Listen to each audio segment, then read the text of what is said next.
Vous filmez aussi? Faudra m'envoyer la vidéo.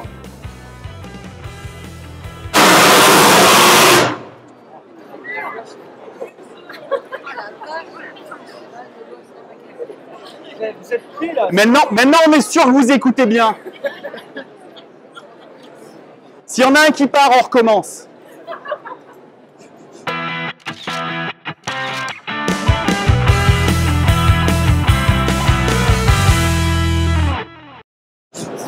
Ça y est, là c'est mieux, non?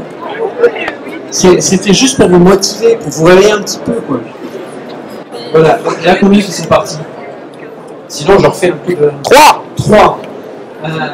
Voilà, alors, donc, dans quelques secondes, nous accueillons Jérôme Palais, qui est photographe, accessoirement, Principalement. qui a écrit le bouquin qui est ici, qui s'appelle Les bases de la photo avec un réflexe, c'est chez Erol. Donc, par contre, sachez que dès que vous sortez de la conférence, il est obligatoire de passer acheter le bouquin derrière dans l'espace librairie. C'était la condition, on avait dit. Ah oui, oui, sinon... On n'entend plus, de toute façon. Vous n'entendrez plus, c'est pas grave, il n'y a pas besoin pour acheter le bouquin. Voilà, donc auteur chez Erol. Faites comme ça. Ben, sur le reste, Julie en parle mieux que moi, donc je vais laisser le micro simplement, et puis il ne fait pas le crac-crac dedans, donc tout va bien. Non, pas crac-crac. Vous m'entendez tous bien, du coup? D'accord. Donc, effectivement, je vais vous parler de bien débuter avec un réflexe. Donc, alors, il y en a certains qui me connaissent déjà, j'en ai vu qui sont venus me voir ce matin et qui m'ont posé plein de questions, déjà. Donc, je suis Jérôme Palais, j'ai un blog qui s'appelle formationphotographe.net, je suis photographe aussi. Je suis photographe et formateur en photographie, j'ai un studio qui est à Clermont-Ferrand.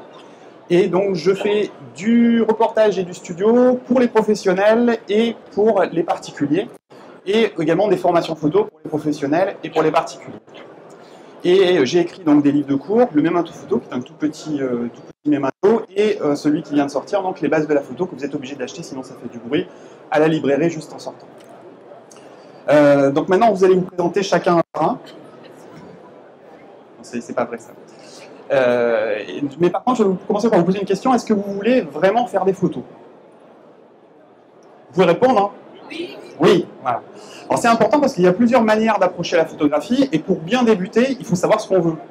C'est-à-dire que il y a deux typologies de photographes, on va dire. Il y a des gens qui aiment s'amuser avec la technologie, et il y a des gens que la technologie, ou en tout cas que la technique, va pas forcément amuser, mais c'est une étape indispensable pour obtenir ce qu'on veut, à savoir une photo. C'est pour ça que je vous demande, est-ce que vous voulez vraiment faire des photos? Parce que vous êtes aussi, dans les deux cas, vous êtes au bon endroit. Vous êtes au bon endroit parce que moi, je vais vous apprendre les bonnes pratiques pour bien débuter avec un réflexe. Et puis, si ce qui vous aimez bien, c'est la technologie, vous en avez plein autour de vous, il y en a plein à l'étage. Il y a plein de choses qui vont vous amuser. Moi, je vais plutôt m'intéresser au deuxième type de photographe. C'est-à-dire si votre but, c'est d'essayer d'oublier la technique pour pouvoir vraiment piloter votre appareil photo et faire des images. En gros, faire mumuse avec le boîtier, moi, ça ne m'intéresse pas. Je le fais parce qu'on est obligé, mais c'est un peu comme quand on conduit une voiture, on essaie d'oublier le passage de vitesse pour se concentrer sur la route. Alors, je vous ferai beaucoup de parallèles avec l'automobile, ça c'est pour les garçons, et je vous ferai aussi beaucoup de parallèles avec l'écriture, ça c'est peut-être plus pour les filles. Moi, je suis plus sur l'écriture. Les voitures, c'est pas mon truc. Voilà. Donc, du coup, effectivement, qu'est-ce qui vous plaît le plus, en fait? Ça va être soit de manipuler au niveau des réglages, ou est-ce que c'est au contraire de piloter votre appareil photo en étant concentré sur votre sujet? Moi, je vais plutôt m'intéresser à la deuxième partie. Est-ce qu'il y en a qui sont plutôt geeks? Non? Rose, elle a dit oui. Alors, bon, on en reparlera. Donc, oubliez le gros matos. Pour débuter, après, à un certain niveau, bien sûr, on va pouvoir acheter du matériel, on va pouvoir investir dans un certain nombre de choses qui vont vous faciliter le travail et qui vont vous permettre d'être plus performant. Mais en tout cas, quand on débute, la priorité, c'est pas d'acheter le plus gros matériel possible, le plus performant. Faites simple. En gros, si vous apprenez à conduire, c'est quoi le plus simple? D'un côté, vous avez un smear-morgue, très pratique, pour emmener les enfants à l'école. De l'autre, un 4x4. À votre avis, qu'est-ce qui vaut mieux? Ben, je dirais ni l'un ni l'autre. Ce qu'il vous faut, c'est un truc simple et polyvalent. Je ne sais pas si vous vous souvenez, pour ceux qui ont appris à conduire, quand on apprend à conduire, on apprend sur des petites bagnoles. On n'a pas besoin d'une limousine, d'une berline, de quelque chose de très compliqué. Il faut un truc basique qui vous permet d'apprendre simplement et rapidement, sans que ce soit trop compliqué. Combien il y en a qui roulent toujours avec la même voiture avec laquelle ils ont passé le permis? Levez la main. Non? Voilà. Donc on peut commencer sur des choses simples et ensuite évoluer. Ça suppose de ne pas forcément cramer tout son budget dès le départ et surtout de faire vraiment simple au départ. Donc moi ce que je recommande, c'est d'ailleurs pour ça que j'ai écrit un livre qui s'appelle Les bases de la photo avec un réflexe. Ça marche aussi avec un hybride, ça peut aussi marcher avec d'autres types d'appareils photo. Mais dans une logique, c'est pour ça que je me focalise un peu sur les réflexes, c'est que dans une logique d'apprentissage, c'est quand même beaucoup plus simple d'utiliser quelque chose d'assez polyvalent et basique. Et le réflexe, ça marche très très bien. Alors on va commencer sur les conseils. D'abord, la première chose, c'est n'attendez pas d'avoir du temps. Ça, c'est vraiment un conseil super important. Pour une simple et bonne raison, c'est que vous n'en aurez jamais. En gros, il vaut mieux pratiquer peu, mais régulièrement. C'est comme un instrument de musique. Si vous attendez l'été pour vous dire « je vais me mettre à la guitare, je vais en faire à fond pendant 15 jours », ça ne marchera pas. Il vaut mieux faire 5 minutes par semaine un petit peu pour ne pas oublier ce que vous avez appris, pour pouvoir continuer à progresser, plutôt que de vouloir concentrer en fait tout le temps d'apprentissage, parce que vous allez vous cramer le cerveau, que ça va être trop compliqué. Donc faites un petit peu, mais faites-le régulièrement. Ensuite, n'ayez pas peur. Parce qu'il y a plein de réglages partout. Quand on commence, il y a des trucs dans tous les sens. Les débutants, ils sont tous focalisés sur leur matériel, ils sont tous arc-boutés sur leur réglage, et il y en a partout. Donc on ne sait pas du tout par où on va commencer. Et dans quel ordre le prendre. Et c'est là-dessus qu'on va travailler aussi. La photo, c'est niveau CM2. Vous avez 6 chiffres à connaître en ISO. 100, 200, 400, 800, 1600, 3002. Voilà, louche, on peut aller au-delà, mais bon, c'est déjà pas mal. Les ISO, c'est pareil. Les vitesses, pardon, c'est un peu pareil aussi. En dessous du 30e, quand on est à main levée, c'est tout de suite flou. Donc on est 30e, 60e, 125e, 250e, 500e, 1000e. Au-delà, après, est-ce qu'on en a vraiment besoin? Voilà. Et sur les diaph, c'est pareil. On a 2, 8, 4, 5, 6, 8, 11, 16, 22. Voilà. Et il n'y a pas de calcul. Ma fille, elle apprend l'étape de multiplication, elle galère plus. Tout le monde a appris cette table de multiplication? Est-ce qu'il y en a qui ne les connaissent pas? Ça va. En fait, la difficulté en photo, c'est que c'est juste un petit peu nouveau. Alors, on reprend l'exemple de la voiture. Imaginez, alors il y a peut-être des Américains ici ou des Anglo-Saxons, mais imaginez que on vous transporte aux États-Unis et on vous dit maintenant, vous allez acheter 1 litre de lait au supermarché. Vous montez dans la voiture, c'est plus des kilomètres/heure, c'est des miles par heure. Donc, chaque fois qu'on regarde un panneau, il faut faire une règle de 3. En gros, vous avez des fractions, des vitesses, et des fractions multiples de racine de 2 qui sont des diaphragmes. Et là, ça devient compliqué. Quand vous arrivez au supermarché, le litre de lait, c'est des gallons, et en plus, vous payez avec des dollars. Donc, ça devient compliqué. Mais au bout d'un mois, une fois que vous serez familiarisé à ces différents paramètres, en tout cas à ces ordres de grandeur, vous ne poserez même plus la question. Donc, il faut faire l'effort un petit peu de s'habituer à ces ordres de grandeur. Donc, comment progresser efficacement? Bah, la régularité, c'est important, on l'a vu tout à l'heure. Et la première chose, c'est de comprendre les principes de base. Si vous ne comprenez pas comment fonctionne votre appareil photo, vous allez avoir une difficulté, c'est que chaque fois que vous poussez un levier, vous ne savez pas ce que ça fait. Alors, quand on se cantonne à vitesse, diaphragme, sensibilité, ça va. Mais quand on a en plus des mesures de lumière, des autofocus, des menus dans tous les sens, on pousse les curseurs dans tous les sens et on ne sait plus du tout qui fait quoi et quelle est l'incidence en fait du bouton qu'on pousse. Et du coup, c'est la panique. Donc il faut commencer par comprendre les bases. Là, c'est le formateur qui vous dit ça. Et la deuxième chose, c'est d'utiliser une méthode efficace. Donc on ne va pas seulement travailler, parce qu'il y a beaucoup de gens qui se disent, j'ai vu ça ce matin, il y en a beaucoup qui sont venus dire, mais c'est bon, moi je maîtrise, les bases je connais, la vitesse je sais ce que c'est, un diaphragme je sais ce que c'est. Mais en même temps, au niveau de la méthodologie, on sent que des fois, il faudrait revoir 2-3 choses, parce que savoir ce que c'est qu'une vitesse, qu'un diaphragme, c'est bien, mais dans quel ordre on va organiser les choses pour être efficace et rapide, pour pouvoir se concentrer sur sa prise de vue, c'en est une autre. Alors du coup, moi ce que je préconise, c'est pas perdre de temps à réinventer l'eau chaude et à faire des essais en fait. Sinon vous allez vous faire des nœuds au cerveau. C'est-à-dire que y a des gens qui ont écrit des petits livres, qui écrivent des blogs aussi et qui vont vous expliquer un certain nombre de bases. C'est pas la peine de... Oui, j'en vois qui rigolent. Ça, c'est une photo que j'avais faite pour Que choisir pour illustrer la constipation. Elle n'a jamais été sélectionnée. Hein. Mais bon, en même temps, j'ai cru que c'était une blague, donc j'en raffule aussi. Bref, donc du coup, réinventez pas l'eau chaude parce qu'il y a déjà des choses qui ont été écrites et on va déjà vous expliquer les bases. Donc c'est pas la peine d'aller pousser les boutons dans tous les sens pour voir comment ça marche. C'est simple. On a dit c'est niveau CM2. Donc ça serait pas une grosse gloire si vous y arrivez. Et puis en même temps, ça serait assez simple, ça va être assez simple à mettre en place. Ensuite, passez pas que votre temps à faire des essais. Quand vous avez des acquis, il faut vous en servir. Sinon, on retombe dans le cas du premier typologie de photographe qui passe son temps à faire des essais et qui ne fait jamais de photos. Au final, on n'avance pas. Ça peut être un plaisir. C'est-à-dire qu'il y a le jeu intellectuel de s'amuser avec la machine et d'essayer d'aller au bout des limites du truc et d'essayer de voir un petit peu comment ça peut fonctionner. Ça peut être sympa. Mais si votre objectif, c'est d'obtenir des images, c'est pas tout à fait comme ça qu'il faut faire. Donc en gros, faites simple. Donc, on va essayer de voir un petit peu quelques basiques sur comment bien utiliser votre appareil photo réflexe. La première chose, c'est qu'on ne photographie pas la lumière.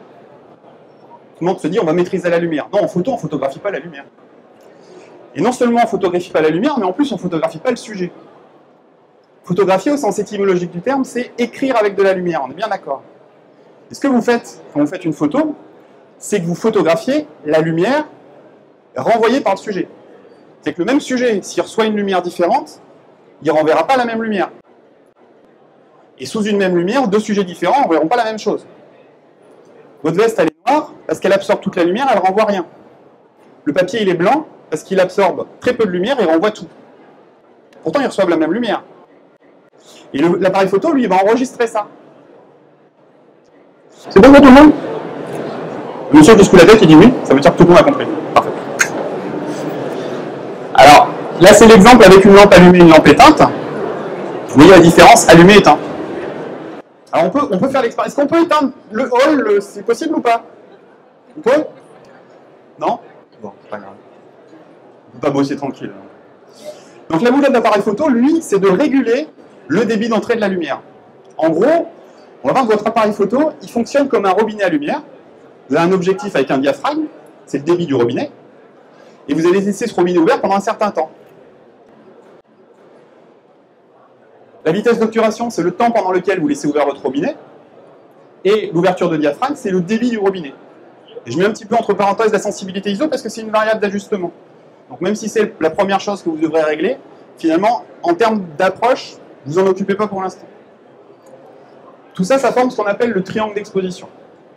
Est-ce que tout le monde connaît le triangle d'exposition? Il y en a qui ne connaissent pas? Ouais? Bon. Alors je vais comment dire? Je vais expliquer les différents paramètres, c'est-à-dire la vitesse, quelle est l'incidence, le diaphragme, quelle est l'incidence, la sensibilité, quelle est l'incidence. Après, je vous donnerai une petite astuce pour voir tout ça plus simplement, parce que on m'a dit que j'avais qu'un peu plus d'une demi-heure, mais pas plus. Donc la vitesse d'obturation, c'est le temps pendant lequel on laisse ouvert et on referme le robinet. Plus on laisse le robinet ouvert, plus l'appareil photo qui enregistre la lumière, il va enregistrer la lumière pendant un certain temps. Alors l'obturateur, il fait clac-clac. C'est le truc qui fait clac-clac. Alors j'ai besoin de 2 volontaires pour faire clac-clac. On va prendre madame. Vous allez faire clac-clac 1 millième de seconde. La lumière, elle arrive sur moi, elle repart. Je vais entendre clac-clac. Prenez le micro, vous faites clac-clac.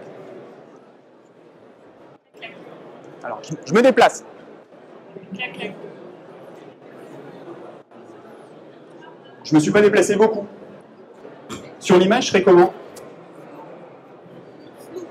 Et non, je ne me suis pas déplacé beaucoup. Donc je ne serais pas flou, je serais net. Bien. Effectivement, quand on a une vitesse rapide, l'eau, elle a à peine le temps de bouger, on va fixer les boutons en l'air. Plus la vitesse est rapide, plus ça fige le mouvement. Alors il y a 2 types de flou. Il y a ce qu'on appelle le flou de bouger. C'est vous qui allez bouger au moment où vous faites la photo. Et le flou de mouvement, c'est le flou que le sujet fait quand il bouge. Alors, vous allez faire le bip bip, mais 3 secondes. Le clic-clac, pardon, 3 secondes. Donc clic, clac, 3 secondes. Vas-y, je me déplace, la lumière elle arrive. Sur les 3 secondes, je me suis déplacé. Qu'est-ce qui va se passer sur l'image? Tout ce qui est en mouvement, ça va être... Qui c'est qui a dit flou? C'est bien. Voilà. Donc la vitesse, en fait, ça va permettre de gérer flou de bouger, flou de mouvement. Ensuite, le deuxième paramètre, c'est l'ouverture. L'ouverture du diaphragme, Ça régule bien évidemment la quantité de lumière qui rentre. Et c'est aussi ça qui va pêcher le plus souvent. C'est-à-dire qu'une vitesse, on peut laisser l'obturateur ouvert super longtemps. Par contre, l'ouverture du diaphragme, c'est pas extensible à l'infini. C'est pour ça qu'on vous vend des objectifs très très chers avec des très grandes ouvertures. Ce qui est important, c'est pas un gros objectif qui zoome beaucoup. C'est un objectif qui a une grande ouverture. Et l'ouverture, ça va avoir une incidence sur ce qu'on appelle la profondeur de champ. C'est-à-dire que quand vous faites la mise au point quelque part, quand vous faites le net quelque part, c'est pas net de 0 à l'infini. C'est net en un point, mais c'est pas non plus, ici c'est net et là c'est flou. La zone de netteté, elle est légèrement dégradée. Ça va partir du net au légèrement flou, de plus en plus flou. Alors sur des portraits, on va vouloir avoir des arrière-plans très très flous. Pour avoir ce qu'on appelle des jolis flous de profondeur de champ. On parle de bokeh, ce genre de choses. Qui a entendu parler du bokeh? Impec. Quand on ouvre le diaphragme, on réduit la profondeur de champ. Quand on ferme le diaphragme, on augmente la profondeur de champ. Alors, il y a deux éléments qui ont une incidence sur le flou d'arrière-plan. C'est le grossissement et l'ouverture. Alors je vais vous donner une petite astuce tout à l'heure pour bien gérer la profondeur de champ. On y reviendra tout à l'heure. Pour l'instant, on va au troisième paramètre. Le troisième paramètre, on a vu la vitesse, on a vu le diaphragme, c'est la sensibilité ISO. Plus on baisse la sensibilité, plus la qualité d'image est bonne, mais plus on a besoin de lumière pour exposer le capteur. Plus on augmente la sensibilité, plus la qualité d'image est légèrement dégradée, parce qu'en fait, il va y avoir, avant, sur les pellicules argentiques, il y avait du grain, maintenant on a du bruit numérique. Et on va pouvoir donc monter la sensibilité, ce qui va nous permettre de travailler dans des ambiances de lumineuse plus faibles, puisqu'en fait le signal est amplifié. En gros, on amplifie le signal. C'est un signal électrique finalement, qu'on va amplifier, et du coup, vous allez avoir la possibilité de travailler dans des ambiances lumineuses plus sombres. Alors, il y a beaucoup de photographes qui rechignent à monter dans les ISO, parce que plus on monte dans les ISO, plus c'est pas beau. Sauf que, vous avez souvent le choix entre monter les ISO, ou alors, si vous les laissez suffisant trop bas, en fait, ce qui va se passer, c'est que vous aurez besoin de plus de lumière, votre diaphragme va être au maximum, et puis il faudra laisser la lumière ouverte plus longtemps. Enfin, l'obturateur, pardon, ouvert plus longtemps. Et si l'obturateur est ouvert trop longtemps, qu'est-ce qui va se passer? Dès que je vais bouger, ça va être flou, exactement, vous avez tout compris. Donc un petit peu de bruit vaut mieux qu'un grand flou, c'est un peu ça qu'il faut retenir. Après, c'est juste une question d'acceptation personnelle. Moi, je sais par exemple, quand je travaille en studio, j'ai la possibilité de pousser la puissance de mes flashs, je me permets le luxe de travailler avec des sensibilités relativement basses. Comme ça, je maintiens un bon niveau de qualité. Par contre, si je fais un reportage au mois de décembre dans un lieu qui est un petit peu sombre, eh ben, j'aurai pas trop le choix, il va falloir que je monte la sensibilité. Sauf bien sûr si je peux utiliser des flashs, mais quand c'est pas le cas, quand on travaille en lumière naturelle, c'est un peu compliqué. Donc soit je monte la sensibilité, oui, j'ai du bruit, mais au moins c'est la seule solution pour avoir des images qui sont exploitables, ils ne sont pas complètement floues. Alors sur tout ce qui est mise au point, etc., j'ai une petite semaine de formation qui est sur mon blog, c'est pour ça que je vous disais tout à l'heure, vous pourrez jeter un œil.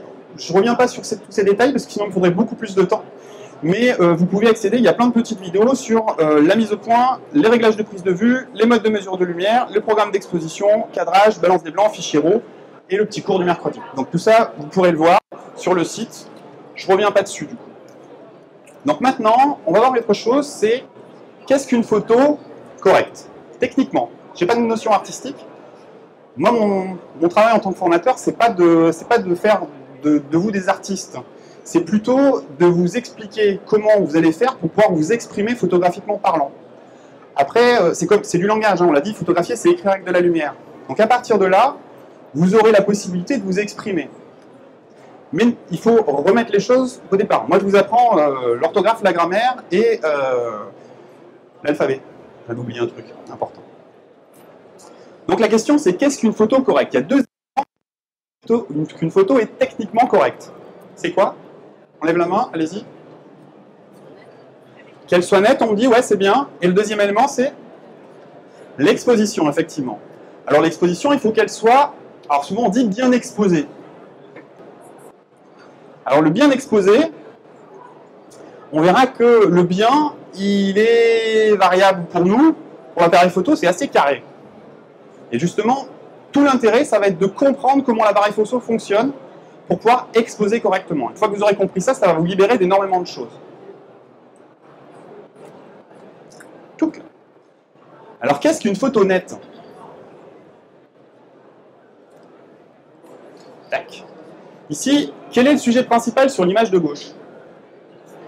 Exact. Sur l'image de droite? Voilà. Exactement, c'est le panneau. En fait, dans les deux cas, la photo, elle est nette. Elle est juste pas nette au même endroit. Et si on n'y réfléchit pas, bien, pardon, il n'y a pas de bonne ou de mauvaise mise au point. Il y a juste une mise au point qui est faite à l'endroit que vous voulez ou pas. Quand vous regardez quelque chose, votre œil va faire automatiquement la mise au point sur ce que vous regardez. Donc à l'inverse, quand vous regardez une photo, bah, le spectateur il considère comme étant le sujet principal le sujet sur lequel vous avez fait la mise au point. On inverse les mots dans la phrase et la phrase ne veut plus dire la même chose. C'est exactement ce qui se passe. Ça, c'est important. Donc la mise au point, ce qui est important aussi, c'est que c'est lié à la distance. Si vous faites votre... alors, mettez tous votre main à environ 20 cm devant votre œil. Et dans ma direction, hein. Voilà. Tac, impec. Un peu plus haut. Voilà. Faites la mise au point sur votre main. La main est nette? Ouais. Enlevez la main. Je suis nette? Ouais. Les deux sont nettes? Qui c'est qui a dit oui? Remettez la main. Quand vous regardez votre main, la main est nette, mais moi je suis flou. Ah ça c'est vachement important. Alors ça c'est une petite notion qui est rigolote, c'est la notion d'image mentale et d'image réelle. C'est-à-dire que il va falloir pour apprendre la photo dissocier deux choses. Ce que vous avez vu et ce que vous avez cru voir. C'est-à-dire que votre œil et votre cerveau vont dire là c'est net, les deux sont nets. Ça marche pas comme ça. Voilà. Ah oui, Rose elle me dit non, non, ça marche pas comme ça. Elle a raison. Alors ça c'est valable pour la mise au point, on verra que c'est valable pour l'exposition, c'est valable pour le cadrage, c'est valable pour tous les éléments de la photographie. Et du coup il va falloir apprendre à voir, à imaginer non pas ce que vous avez vu, mais ce que vous allez pouvoir obtenir avec les limites de l'appareil photo. Votre appareil photo il peut pas tout. Moi j'ai plein d'élèves qui me disent regardez j'ai fait ça, comment je peux faire mieux? Vous êtes au taquet. Je peux pas faire plus. Alors, moi j'apprends aussi aux gens ce qu'ils peuvent faire, je leur apprends ce qu'ils peuvent pas faire. Hein. Voilà. Donc on a vu tout à l'heure que quand c'était net à un endroit, ça pouvait être flou derrière. La zone de netteté, elle est élastique. Je dis qu'on appelait ça la profondeur de champ. Tac, voilà. Donc on peut avoir une partie nette et l'arrière-plan flou, ou tout de net. Et on a vu que c'était le diaphragme qui nous permettait de gérer ça. Tac. Alors comment faire une photo nette avec une profondeur de champ? La petite astuce, c'est le ZOF plus, ZOF moins. Qui c'est qui connaît le ZOF plus, ZOF moins? Personne? Non? Plus vous zoomez, plus vous ouvrez le diaphragme, plus c'est flou derrière. C'est le ZOF plus. Vous pouvez noter, ça c'est une petite astuce rigolote. Ça vole pas haut, mais ça marche super bien. Et le ZOF moins, c'est moins vous zoomez, moins vous ouvrez le diaphragme, moins c'est flou derrière. C'est tout bête. ZOF plus et ZOF moins, c'est mes copains. Pardon? Ah, lequel tombe à l'eau, on me demande. Je vais la garder, celle. Pour tout le monde? Donc en fait, votre appareil, il ne photographie pas la réalité. Toujours cette notion d'image mentale et d'image réelle. Ça, c'est bien important à comprendre. Alors, pour l'exposition, c'est la même chose. Le boulot de l'appareil photo, c'est pas de restituer ce que vous avez vu. Il n'est pas capable de voir dans les zones sombres et dans les zones claires de la même manière. Si vous regardez sur la plate noire ici, vous allez voir des détails, mais si vous exposez correctement une image ici, le noir derrière il va être super profond, vous n'aurez plus de détails. Pareil dans les blancs, si vous regardez un petit peu quelque chose en contre-jour, si je mets ma main ici, là, vous pouvez voir ma main, et en même temps ce qu'il y a derrière ne vous gêne pas. Vous sentez qu'il y a un léger écart de contraste, mais pour l'appareil photo c'est un contre-jour. Que si on expose correctement pour ma main, derrière ça sera complètement cramé blanc. Et c'est ce qui se passe ici. Alors ça c'est une scène que j'ai photographiée pile au moment où la porte, elle est éclairée de manière à ce que la moitié soit au soleil, la moitié à l'ombre. Moi quand je regarde à gauche, je vois ça, et quand je regarde à droite, je vois ça.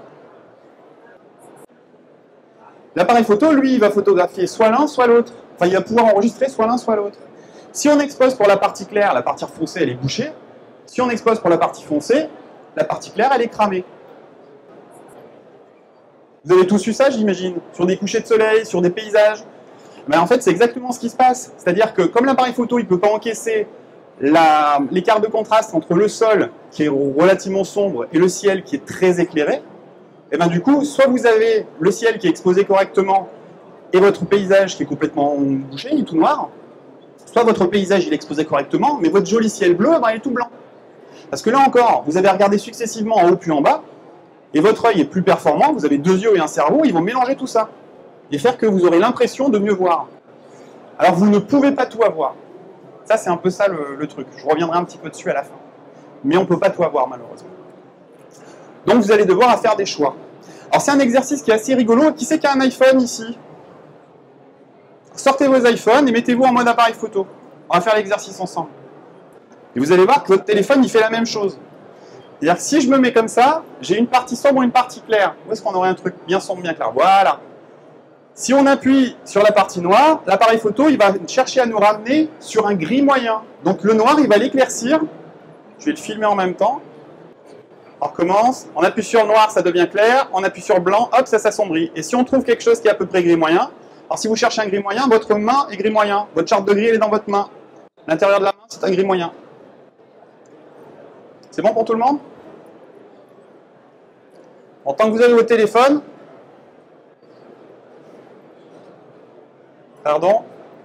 partagez-la sur les réseaux sociaux et mettez un petit hashtag Salon de la photo Agora du Net, ça fera plaisir aux organisateurs. C'est bon tout le monde? Vous avez partagé? Alors en fait, votre appareil photo, donc, il ne photographie pas la réalité. Vous devez tenir compte de ça, et donc vous allez devoir faire des choix. À chaque fois que vous faites une photo, chaque fois qu'il y a un léger écart de contraste, vous ne pouvez pas tout avoir. Vous allez devoir choisir entre exposer pour l'ombre, mais si vous exposez pour l'ombre, les parties claires vont être cramées, et si vous exposez pour la lumière, la partie sombre, elle va être bouchée. Qui c'est qui a déjà rencontré ce genre de problème? Ben, vous n'êtes pas nombreux.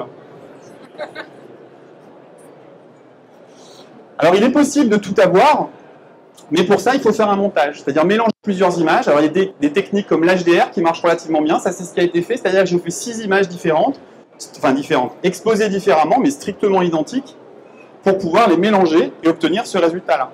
Alors c'est souvent décevant parce qu'on se dit, j'ai vu une jolie photo dans un magazine, ça a l'air tout simple comme ça, parce que quand c'est bien fait, ça se voit presque pas. En tout cas, on voit pas le... C'est comme un tour de magie, hein, on voit pas le truc, quoi. Donc c'est fabuleux. Le problème, c'est que quand on se promène, on appuie sur le bouton, on se dit, mince, j'y arrive pas. Donc on se dit, je vais acheter un appareil photo plus gros. Ça marche pas. C'est pas ça le problème. Vous devez faire un choix. On ne peut pas restituer toute la gamme de gris. L'appareil photo expose donc pour un gris moyen, et vous devez faire un choix pour exposer à chaque étape. Vous devez faire un choix aussi donc à chaque étape. Ça c'est important parce que souvent on est un peu déçu. On se dit, bah mince, l'appareil photo, s'il restitue pas ce que j'ai vu, c'est un peu dommage. Parce que du coup, je ne vais pas pouvoir m'exprimer. En fait, c'est tout le contraire. Alors, je ne rentre pas dans les débats sur l'art, mais en fait, ce qui va se passer, c'est qu'à chaque étape, que ce soit à la mise au point, vous allez choisir de faire la mise au point à un certain endroit. Au niveau de l'exposition, vous allez choisir d'exposer plutôt pour cette partie-là de l'image ou pour une autre partie de l'image. Ça va aussi parfois, dans des clairs-obscurs, vous permettre de cacher certaines choses. Moi, n'écoutez pas les filles.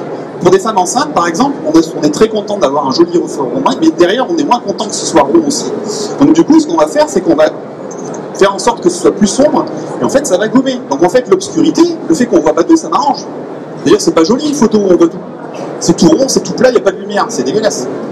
Donc du coup, on va devoir aussi choisir l'exposition, et on va aussi devoir choisir le cadrage, la hauteur, la distance, la focale. Et chacun de ces choix, chacune de ces contraintes va vous obliger à faire un choix, et c'est chacun de ces choix qui va faire la singularité de votre image. C'est là l'intérêt de la photographie, c'est que vous allez pouvoir vous exprimer, justement, à cause de ces obligations techniques qui vous obligent à prendre parti à chaque fois. Et c'est pour ça que c'est important, ce que je vous disais au début, est-ce que vous voulez juste jouer avec l'appareil photo ou est-ce que vous voulez vraiment faire des images? Et si vous voulez faire des images, la technique va être au service de la créativité. C'est pas quelque chose qui doit vous embêter, c'est quelque chose que vous devez assimiler d'une manière simple pour pouvoir vous en émanciper et pour pouvoir réellement vous exprimer. Voilà. Donc, d'où l'intérêt aussi d'utiliser une méthode efficace Donc alors je reviens sur le livre parce que vous êtes obligé de l'acheter, on a dit au début, donc il faut que je vous donne des arguments quand même. Moi j'ai développé la technique qu'on appelle SPP-CMM. Si papa cherche maman, elle note la dame en plus. SPP, espace CMM. En fait, je vous ai donné plein de notions. Mais quand vous allez vous retrouver devant votre appareil photo, vous allez dire, bon, c'est bien gentil tout ça, mais déjà j'en ai plein la tête, et puis en plus, dans quel ordre je vais l'utiliser?